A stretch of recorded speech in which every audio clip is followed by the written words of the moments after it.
Yago komodo jilo. Cibili ko emenilo majalin. Parano dengan klaim kau de presiden anlalinar. Irojo dem kacho jilo majalin. Ima olemen podo analele.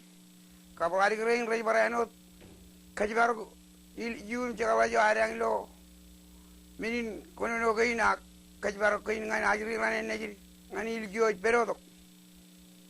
Rada kamolol kenyani ni manem marungun jadi jin barano ilo yein ngana pokok jadi kematan nango ngan ajri rane jilo majin kabro dem jira narong melele kagi ak monanin rong jagi yangin nano ikar potong ngani yein cion nan ejba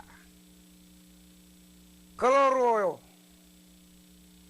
cion nan jan rutoro koloroyo karangan nanin ejberilo cion nanin kabaran kajibarok kakkel imle dongan kajibajin marungun lamanak kenani koloroyo rutoro rajlik nanin ilo cion nanin ledo bajin marungun kajibarok yang iliju yo berodok eno dami chala ilo agbaga koloro yo karangan nanin eji dongan ajirin ilo majirin kabro de jiraman rong jage koloro jano pungutan korro ilo juan kejbaro ko galat kenike ejamin raini not melelin nai na ga na juri longan rane iliju melelin ro akoloro yo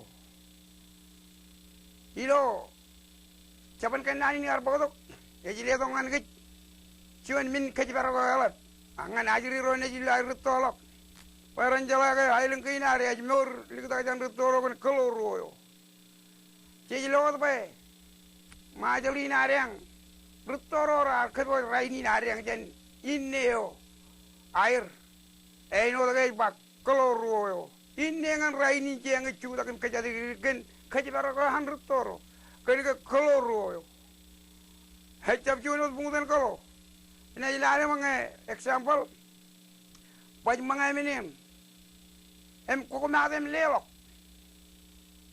lakrani ju na ta kopan ina jikan armi lengi armi ring beri lo jo ne niyo nge watolo jan jikin gorel lengan mangayem mani yala ya jan beri abang yala koko madal ko mangay ni ko beri me chelok jo ngani ilju ko na jo ruji lo rano ilju na ta kopan ecela kemi po koloroyo enaj barran raini ngani ilju koloroyo cece bay ku cilam nakken wada raini alam nakken ilju perodo kacu jo armi kilo lalin el tada majalina yang keji keji baru men kain kenan kain pija kain melele kain koloroyo ngani ilju perodo kemi we bungudan ailang kain jaban kan nani jan rutoro koloro yo elang ako lam na kan cuan kalo ako lo din ni ara to kalik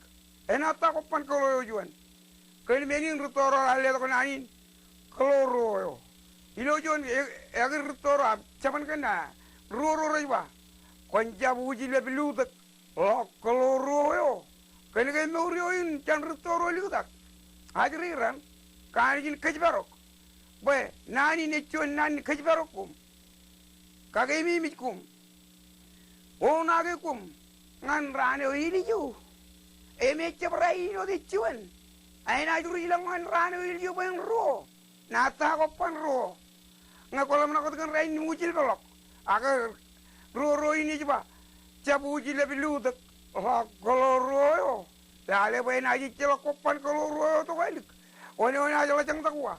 One aja burumut, one aja ikut. Ewang ngejeng cepelom naken, caban kendanin rutoro ba, koloro. Majali nari yang arno ilu jan rutoro. Meuri main man caban ud menel mijiga tatiyon, koloro. Karma ko darar, karkat kan kejinne, rainin kejeng yamen, koloro. Yangin Ikar potongan almen ajarin majalin. Em roro mana neng roro jaga. Kemi mi boy majalin areng. Retoro rar ko alak ke. Cabu uji lebih ludak. Lok kalau ruoyo. Bungkutan ailen ke ruo kalau. Cap cuan. Ngairan menen aku mah ada rain ludak. Ko na jiri akta ili ju. Ko cuanin puro mit. Ngai cap ke bar rul ke. Em caban kenan ke. Igiri ke nan retoro. Kari ba kalau ruoyo. Boy kagak mi ke enak ran. Tako pan rane ili ju. Ngai celok puro mit. Ngai celok woni aigut. Woni kuli. Woni maru. Ca ke jangot ajriran. Keni meni. Kai baro nani boy. Bungudan ailen ke jan retoro. Em nani rajang. Nani ke baro. Koloro. No da bailo igiri. Kwanja uji lebih ludak. La koloro. Ngakoludo ke kamate. Nata ko panilju. Celok. Pamna kanilju perodo. Nani ne cho nani jolo na kai najpean. Ke baro. Cukup pera. Cakone. Ngan pamli ko raparen delat. Paren marun worjuan ke baro. Ngani yoj perodo. Raini na albi mar ke katakat. Ngani yoj perodo. Ilo am ci jam color pinjam. Boy ko ni ke baro hili yoj perodo. Ko kardelo mani na ilo pen. Galoruoyo. Ko ni ke baro hili yoj perodo. Boy no ram ke jadi ni to wali. Gane ke galoruoyo. No dan rutoro korba. Ke baro meni. Boy jin jam cerwan ajriran. Boy ailen ke ina yang kar nur manta ke ceraman galoruoyo. Ako iyolo na ke boy nanin. Ay nani kagay mi ngan wodim ji ajri lo majorin ka rodim ji remanin bage ke ci yama ngi kita kam ceraman kita kam cawane koloroyo wanja buji lebih ludak la koloroyo ako e boy cawan kan nani ngan potongan ajri ren barang lam na kagay ini juoj berodo ya ko modim ji ko kalu ini mol